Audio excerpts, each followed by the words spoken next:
কবর প্রতিদিন ডাক দিয়ে বলে আনা বাইতু দুধ।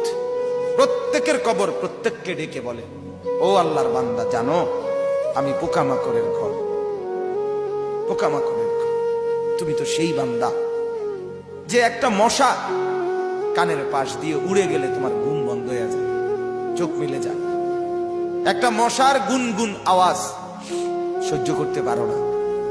একবার কয়েল, একবার অ্যারোসোল, একবার মশারি, এরপরও তুমি চাও যে একটা মশাও যেন আমার কানের কাছে গুনগুন না করে। তো 5 ঘন্টার ঘুমের জন্য, 6 ঘন্টার ঘুমের জন্য বান্দা এই যত্ন নিলা, অনন্তকাল কিংবা বছরের পর বছর কবরের যে ঘুম দিবা, পড়ে থাকবা সেই ঘরে, পোকা মাকড়ের ঘর, সেই ঘরে তুমি ঘুমাইবা কেমনে, থাকবা?